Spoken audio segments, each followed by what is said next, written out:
The water was black, cold, hungry. Serena Ashford felt it swallow her whole, pulling her down into darkness where no amount of money, no corporate title, no carefully constructed armor could save her. One moment she was running along the East River, trying to outpace the ghosts that haunted her. The next, her foot caught on something slick. The broken railing gave way, and gravity betrayed her. The current was merciless. She screamed once before the water filled her mouth. Her arms flailed against nothing.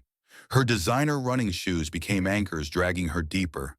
And somewhere in the chaos of bubbles and blackness, Serena Ashford, the woman they called the Ice Queen, the CEO who made grown men tremble in boardrooms, realized she was going to die. Alone, just like she had lived. 6 hours earlier, the world had been ordinary. Marcus Calloway stood at a construction site in downtown Brooklyn, dust coating his dark hair, exhaustion carved into every line of his 36-year-old face.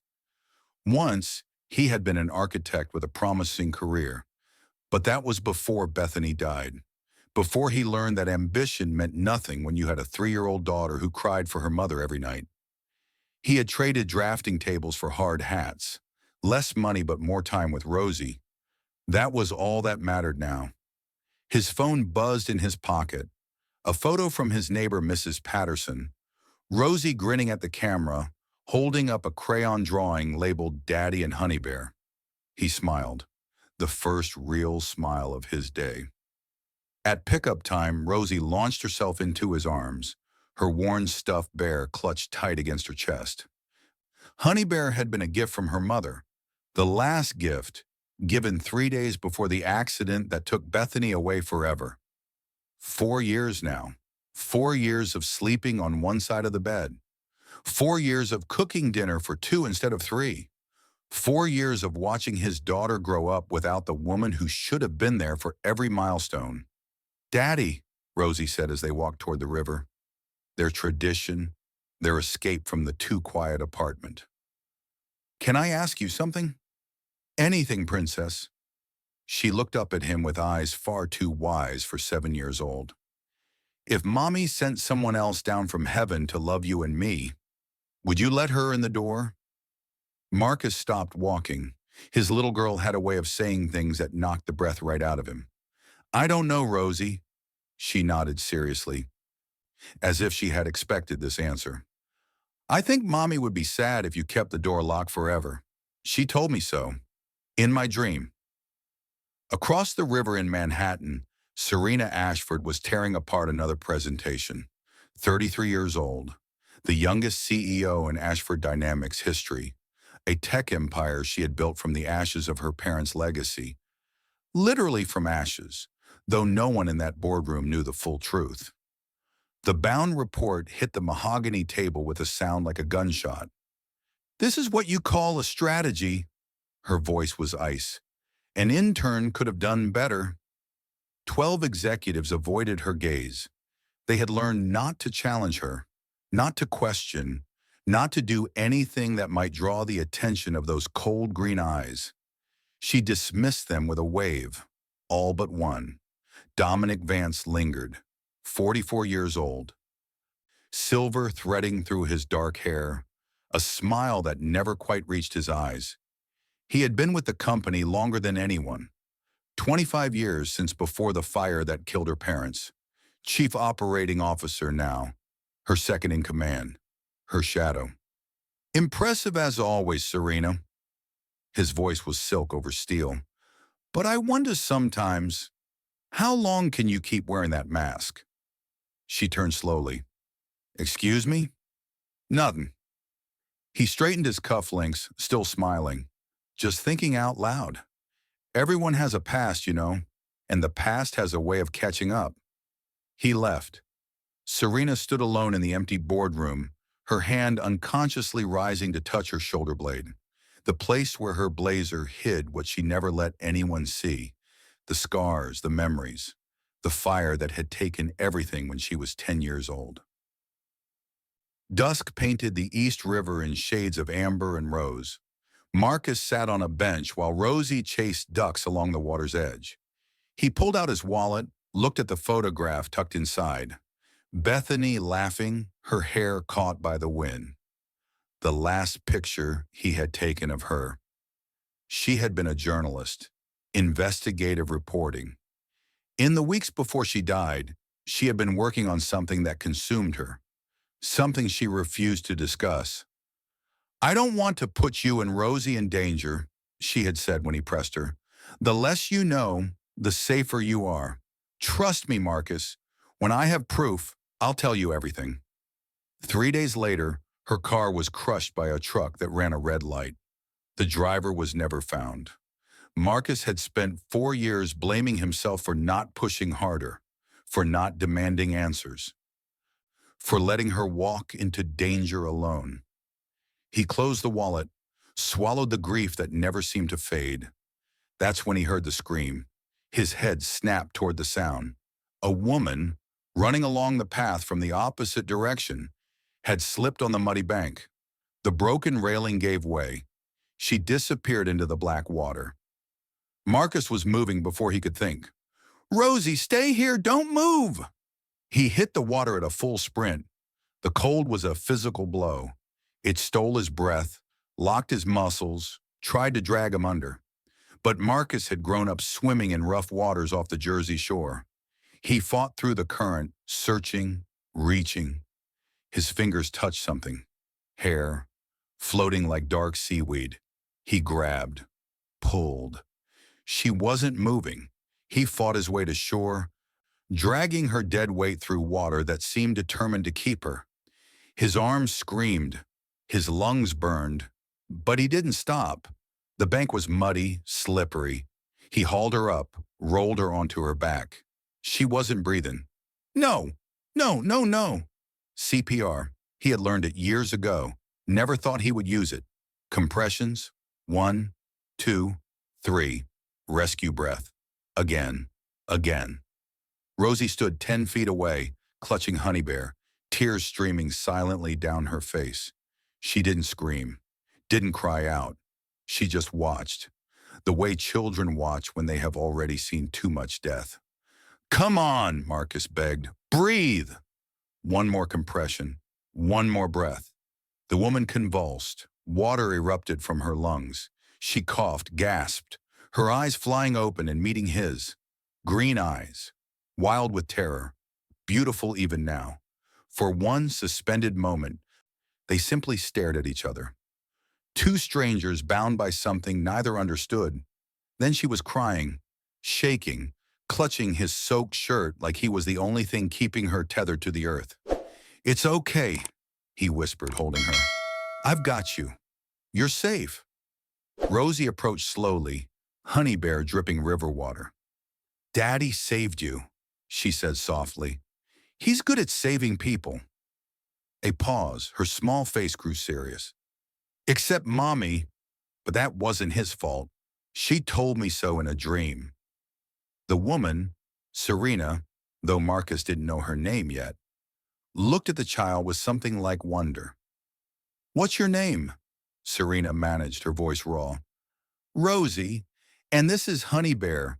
She's wet too, but she doesn't mind. She's been through worse." A crack formed in the walls around Serena's heart. She refused the ambulance. Something about the flashing lights, the strangers with their questions. It felt like too much, like one more thing might shatter her completely. Marcus offered to drive her home. She accepted without knowing why she trusted this man, whose name she didn't even know. Rosie fell asleep in the back seat. Honey Bear clutched to her chest. Manhattan rose around them like a glittering cage. "Which building?" Marcus asked. Serena pointed. "The tallest tower on the block, the penthouse at the top." When they pulled up to the entrance, she didn't move. "I can't," her words caught in her throat. "I can't be alone tonight. I know that's strange. I know we're strangers. But please, just for a little while." Marcus looked at his sleeping daughter. Every instinct told him to decline. He had spent 4 years protecting what was left of his heart.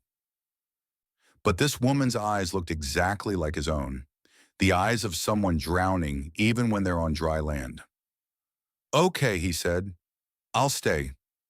The penthouse was stunning and cold. Museum-quality furniture, floor-to-ceiling windows, not a single family photograph, not one warm memory on display. Marcus settled Rosie on a plush sofa, covered her with a cashmere throw. She murmured something about mommy and drifted deeper into sleep. Serena disappeared to change. When she returned, she was transformed. Gone was the corporate armor, the designer clothes, the untouchable image. In their place, an oversized sweater, soft pants, her auburn hair loose and still damp. She looked younger, vulnerable, human. She sat beside him at the window, looking out at the city lights. "I'm going to show you something," she said quietly. "Something I've never shown anyone. And after you see it, you'll look at me differently." "Everyone does." Marcus said nothing, just waited. She turned her back to him. Slowly, she lifted the sweater, the scars, not just a few marks, a map of devastation. Raised, twisted tissue spreading across her entire back, from her shoulder blades down to her waist, evidence of flames that had consumed a child's world. "I was 10 years old." Her voice was distant. "Our house caught fire. I tried to crawl to my parents' room. The flames caught me before the firefighter did. My parents—" She faltered, emotion choking her words. "They didn't make it out." Marcus's heart clenched. He reached out slowly, giving her time to pull away. His fingertips brushed the edge of a scar, gently, reverently. "Serena," he had learned her name from the doorman. "These scars aren't your weakness. They're proof you survived." She turned to face him. Her eyes glistened, then overflowed. "You're not disgusted? I'm in awe of you." No one had ever said that to her, not once in 23 years. She leaned toward him, drawn by something magnetic and undeniable. His phone shattered the moment. The ringtone was harsh, insistent, Mrs. Patterson's number. "I'm so sorry," Marcus said, already knowing something was wrong. "Rosie, she has chronic ear problems. I need to go." Serena's voice was steady even as her heart splintered. "Your daughter needs you." He lifted Rosie from the couch. The little girl was burning up, whimpering in her sleep. At the door, he turned back. "This isn't goodbye, Serena. I'll find you." Then he was gone, and Serena stood alone in her beautiful empty penthouse, the scars on her back exposed to the cold night air, wondering if she would ever see him again. 3 days blurred into one long nightmare for Marcus. Rosie's infection had spread faster than anyone expected. What had started as a chronic ear problem had become something life-threatening. Doctors spoke in measured tones about meningitis, surgery, possible permanent hearing loss. Marcus signed consent forms with hands that wouldn't stop shaking. He didn't leave her room, not once. He slept in the vinyl chair beside her bed, woke every time the monitors beeped, held her small hand through every blood draw and every test. "Daddy," Rosie whispered on the second night, her face pale against the white pillow. "Don't be scared. Mommy came to my dream again. She said I'll be okay." Marcus couldn't cry in front of her. So he waited until she slept, then buried his face in his hands and let the grief shake through him. Through it all, he thought of Serena, her scars, her tears, the way she had looked at him like he held the power to destroy her, and she was letting him hold it anyway. In Manhattan, Serena was falling apart in different ways. She hadn't slept in 72 hours. Every time she closed her eyes, she felt the water closing over her head. Every time she showered, she couldn't get warm. But worse than the nightmares was the silence. She kept checking her phone, waiting for a message from the man who had promised to find her. A message that never came. Of course he left, she told herself. Everyone leaves when they see the real me. Her assistant Miranda Chen watched with growing concern. Serena, you need rest. You need, I need to work. Serena's voice cut like glass. That's all I've ever needed. But late at night, alone in her penthouse, she touched the scars on her back and remembered how Marcus's fingers had felt there.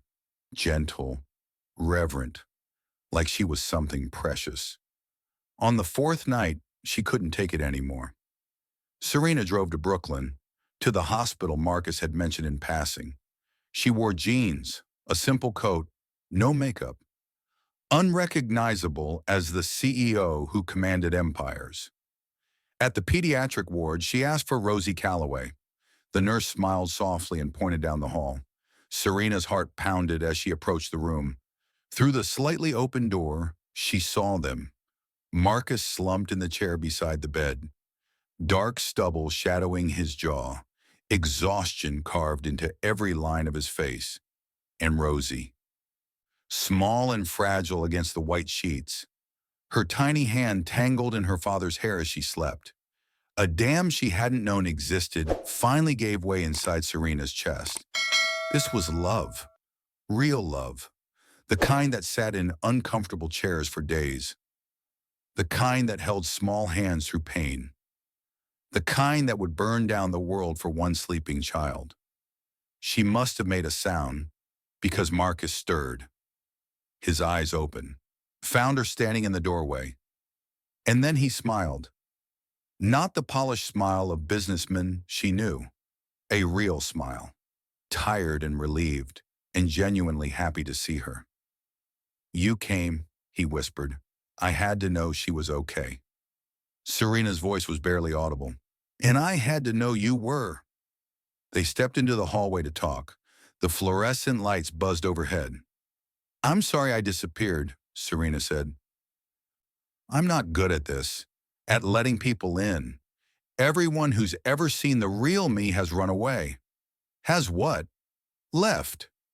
Marcus stepped closer, close enough that she could see the gold flecks in his hazel eyes. Serena, I'm not leaving. And those scars don't change how I see you. They make me admire you more. He reached up, brushed a tear from her cheek with his thumb. You're the strongest person I've ever met, surviving that fire, building an empire from nothing, still standing after everything. Who wouldn't admire that? Serena didn't know what to say. For the first time in 23 years, someone had seen her, truly seen her, and hadn't run. The surgery was scheduled for the following morning. Marcus paced the waiting room, wearing grooves into the linoleum floor. Serena sat nearby, her hand finding his without conscious thought. Bethany was supposed to be here for moments like this, Marcus said quietly. She was supposed to help me know what to do. You're doing everything right, Serena replied. You're here. That's what matters. Hours crawled by like years. Finally, the surgeon emerged, smiling. The procedure was successful. No permanent damage. She's going to be just fine. Marcus's knees buckled. Serena caught him, held him up. When Rosie woke, groggy but smiling, asking for Honey Bear, the first thing she saw was Serena sitting beside her bed. You came back, Rosie said. I couldn't stay away. Good. Rosie reached for Serena's hand. Can I tell you a secret? Serena leaned closer. Your eyes look sad, Rosie whispered. Like Daddy's eyes. I think people with sad eyes need to stay together, so their eyes can be less sad. Serena's breath caught. That's very wise, Rosie. I know. The little girl nodded seriously. Mommy tells me smart things in my dreams. She paused, considering. Do you want to be part of our family? I can share Daddy. Mommy would be okay with it. She told me so. Tears carved silent paths down Serena's cheeks. This child, this impossibly wise, impossibly kind child. I would like that, Serena managed, very much. Serena paid Rosie's hospital bills anonymously. She didn't want gratitude, didn't want Marcus to feel obligated, She just wanted to help, the way he had helped her when she was drowning. But Marcus figured it out anyway. The hospital told me someone covered everything, he said one evening, sitting beside Serena in the cafeteria. Surgery, specialists, medications, all of it, anonymous donor. Serena looked away. It was you, wasn't it? Silence. Serena, you saved my life. Her voice was quiet. This was the least I could do. You don't owe me anything. I know. She finally met his eyes. That's exactly why I did it. He stared at her for a long moment. Then he pulled her into his arms and held her tight. Serena melted into the embrace.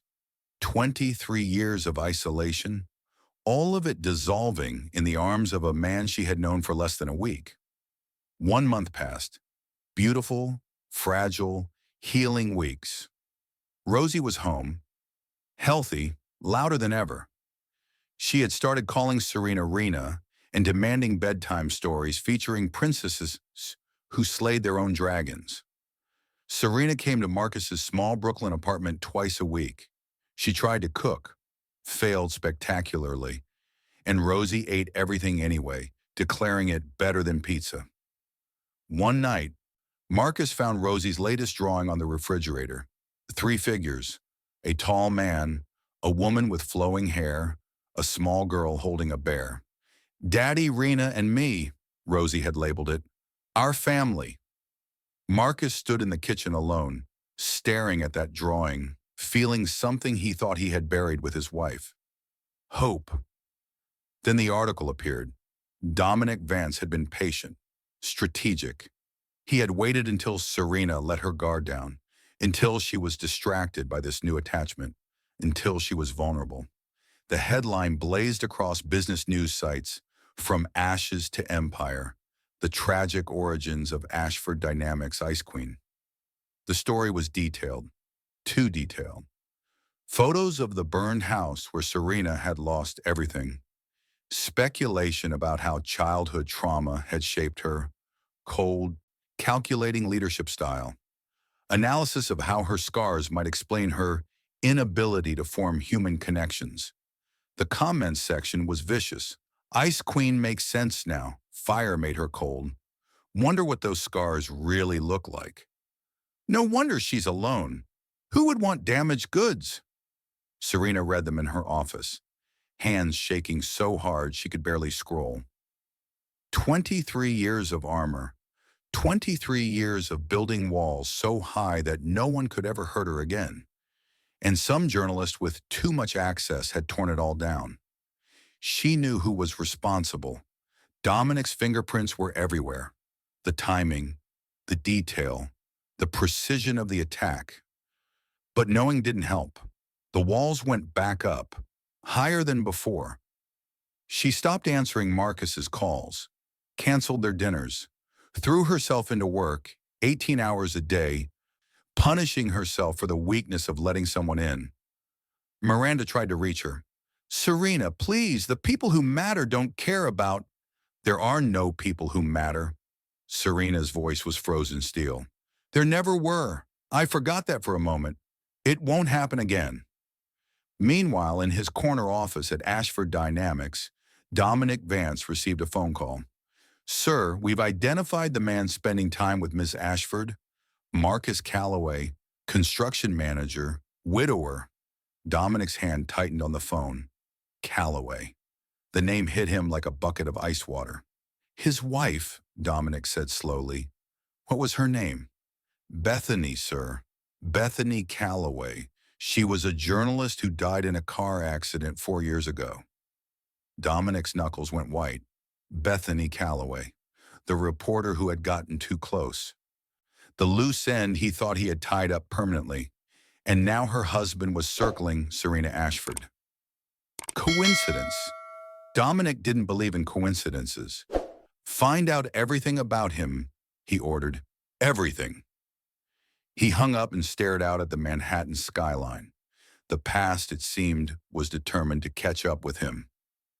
Marcus gave Serena 3 days. On the 4th, he showed up at her penthouse with Rosie in tow. The doorman tried to stop him, but Rosie was already running for the elevator. At the penthouse door, Marcus knocked. No answer. "Rena," Rosie's small voice carried through the wood.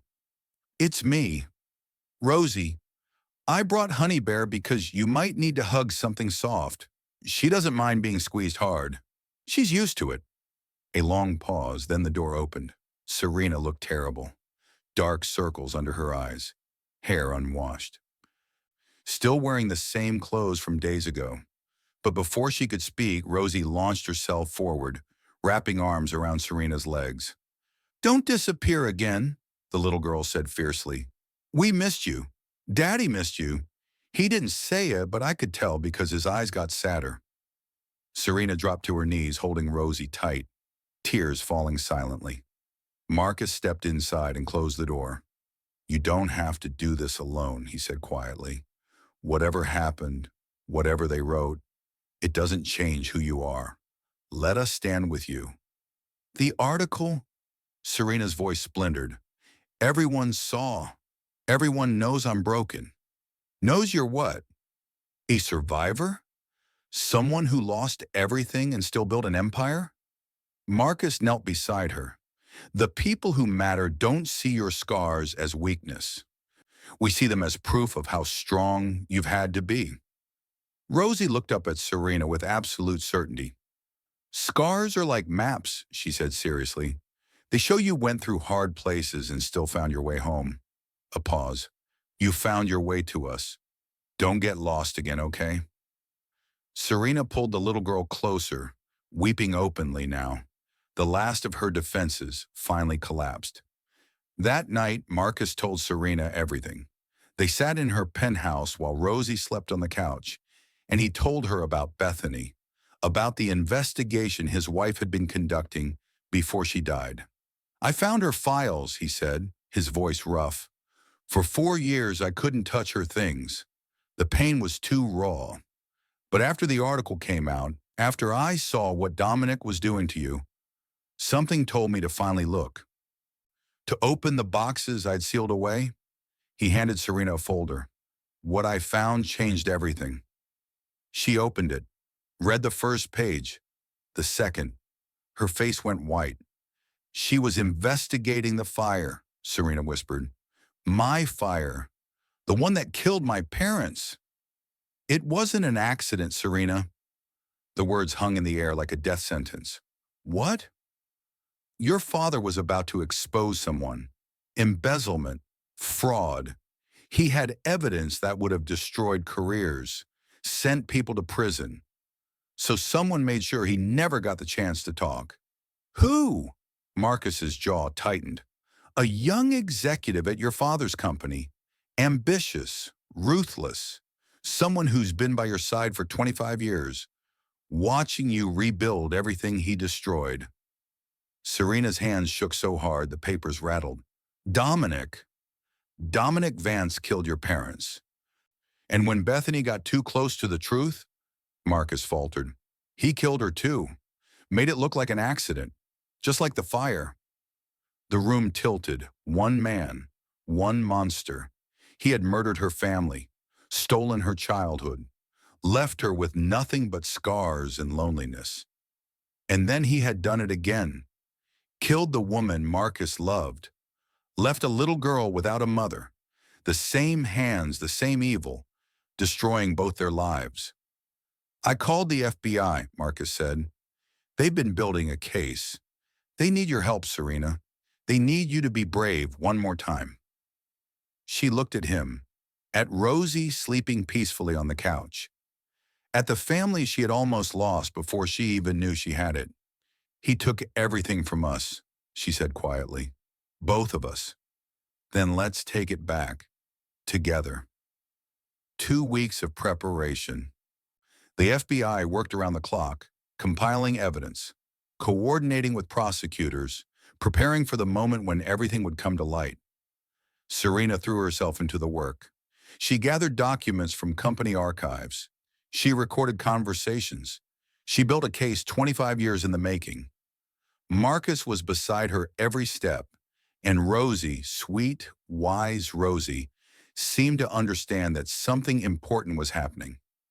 She drew pictures of the bad man going to jail and left them on Serena's desk with notes that said, "You're brave like a dragon, princess." Finally, the day arrived. Ashford Dynamics annual shareholder meeting. Hundreds of people filled the grand ballroom.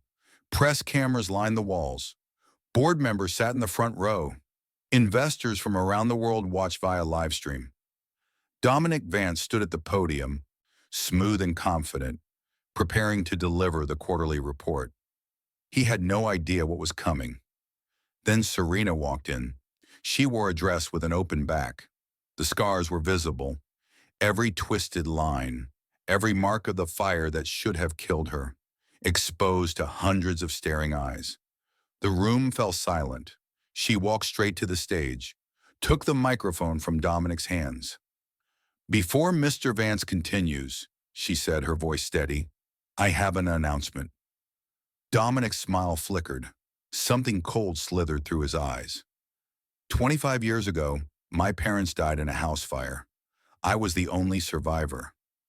Serena turned slightly, letting the cameras capture her scars. "I've hidden this my whole life. Hidden my pain, hidden my past, hidden who I really am." Murmurs rippled through the crowd. "I was told the fire was an accident. I believed that for 25 years.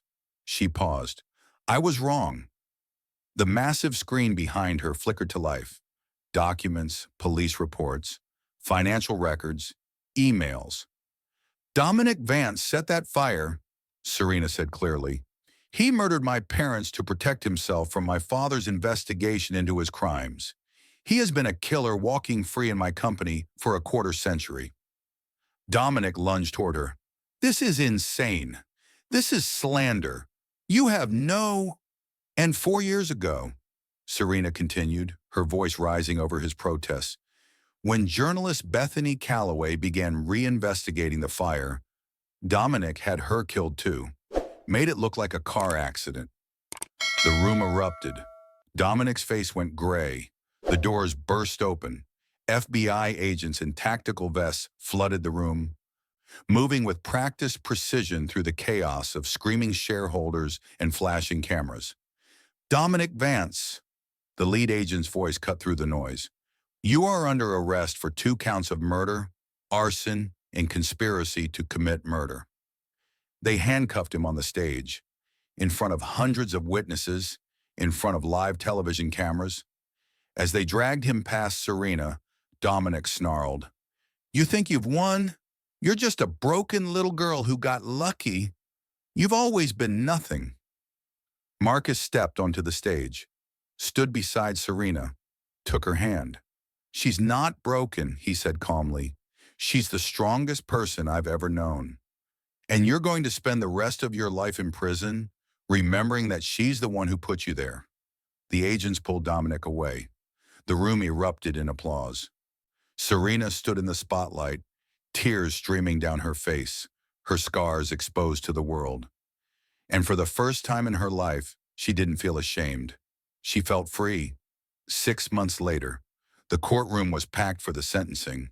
Dominic Vance sat in the defendant's chair, smaller than he had ever looked. The evidence was overwhelming. The jury had deliberated for less than 2 hours. Guilty on all counts. Life in prison without parole. When the judge read the sentence, Serena felt something release in her chest. Not joy, not triumph, just peace. Beside her, Marcus squeezed her hand. Behind them, Rosie sat with Mrs. Patterson, too young to fully understand, but old enough to know that the bad man who hurt her mommy was going away forever. Justice. Finally, after 25 years, the seasons changed. Summer melted into fall. Fall surrendered to winter, and through it all, a family grew. Serena sold her cold penthouse and moved to Brooklyn. The apartment was smaller, warmer, filled with Rosie's drawings and the smell of Marcus's cooking and the constant presence of Honey Bear. She established a foundation for burn survivors and orphan children. She stopped hiding her scars. She wore sleeveless dresses to board meetings and didn't flinch when people stared. Marcus started his own sustainable construction company. Serena was his first investor. Rosie learned to call her mom the first time it happened, casually over breakfast. "Mom, can you pass the syrup?" Serena wept with joy. "What's wrong?" Rosie asked, alarmed. "Nothing, sweetheart. Nothing at all. These are happy tears." "Oh," Rosie considered this. "Mommy Bethany said you would cry happy tears when I called you that. She told me in a dream." Marcus and Serena exchanged a look. Their little girl, bridged between two worlds, connecting the living and the lost. 1 year after the river, Marcus brought Serena back to the East River Esplanade, the same spot where she had fallen, the same spot where he had pulled her from the water and breathed life back into her lungs. Rosie was there too, practically vibrating with excitement, barely able to contain herself. "Rena, look in the picnic basket," she burst out. "There's something really important in there." Serena laughed, opening the basket. Her laughter died. A velvet box sat nestled among the sandwiches. She looked up at Marcus, who was lowering himself to one knee. "1 year ago," he said, his voice thick with emotion, "I pulled a stranger out of this river. I didn't know that saving your life would save mine too." Tears spilled down Serena's cheeks. "You gave me a reason to love again. You gave Rosie a mother. You gave us both a future." He opened the box. A simple ring. Elegant. Perfect. "Serena Ashford, will you marry me?" "Say yes," Rosie shrieked. "Say yes so I can officially call you Mom at school and also so we can have cake." Serena laughed through her tears. "Yes," she whispered, then louder. "Yes. 1,000,000 times yes." Marcus slid the ring onto her finger. Rosie threw herself at both of them, and they collapsed into a pile of laughter and tears and joy. On the riverbank, where death had almost claimed her, Serena found life. The wedding was small, close friends, colleagues who had become family, Miranda Chen dabbing her eyes in the front row. They held it by the river at sunset, the water golden and gentle now. Rosie served as flower girl, scattering petals with excessive enthusiasm, Honey Bear tucked under one arm. Serena wore a dress with an open back. Her scars caught the fading sunlight, and she didn't hide, didn't flinch. Let the world see every mark, every memory, every moment of survival that had led her here. Marcus's vows were simple. "I promise to never ask you to hide. I promise to hold your scars and your strength with equal love. I promise to be the person you don't have to be brave for." Serena's voice trembled, but didn't break. "I promise to stay, even when staying is terrifying. I promise to let you see every part of me, the darkness and the light. I promise to love your daughter as my own. And I promise I will never lock my heart again." They kissed as the sun melted into the river. Rosie cheered so loud that birds scattered from nearby trees. 3 years later, a brownstone in Brooklyn, filled with noise and chaos and love. Rosie, now 11, sprawled on the living room floor, trying to teach her 2-year-old brother how to stack blocks. "No, Ethan, like this," she instructed. "You have to be patient. That's what Mom always says." Ethan, dark hair like his father, green eyes like his mother, knocked the blocks over and giggled. Serena watched from the kitchen doorway, one hand resting on her belly. Baby number 3, a girl this time. Marcus came up behind her, wrapped his arms around her waist. "What are you thinking?" he murmured. "I'm thinking about that night by the river, when I asked you to stay. And I'm thinking I'm glad you said yes." Rosie looked up at them, grinning. "Hey, Mom. Hey, Dad. Can I tell Ethan how you guys met?" "Go ahead, sweetheart." Rosie cleared her throat importantly. "Okay, so Dad jumped in the river and saved Mom's life. Then Mom showed Dad her scars. Then I told Mom that people with sad eyes need to stay together. Then there was a really bad guy, but he went to jail forever. Then everyone lived happily ever after. She paused. Oh, and there was a lot of crying. Grown-ups cry a lot. The whole family laughed. Ethan clapped his chubby hands. Honey Bear, worn and faded but still present, sat watching from the couch. That night after the children were asleep, Marcus and Serena sat on their small balcony, looking out at the city lights. His fingers traced the familiar lines on her back, the map of her survival, the story written in scar tissue. Thank you, she whispered. For what? For staying, for seeing me, for not running when I showed you who I really was. He kissed her shoulder right at the edge of a scar. Thank you for letting me in. The city hummed around them. Somewhere below, life continued. Strangers passing strangers, everyone carrying their own invisible wounds. But here, on this balcony, two people who had both lost everything had found each other, had found family, had found home. Love doesn't ask us to hide our broken places. It gently holds them until they become part of something stronger, something more beautiful than we ever imagined. Real courage isn't building empires or diving into freezing water. It's choosing to stay when someone finally shows you their deepest wounds. It's saying yes to undressing the soul, scars and all, and discovering that true love only grows deeper in the light.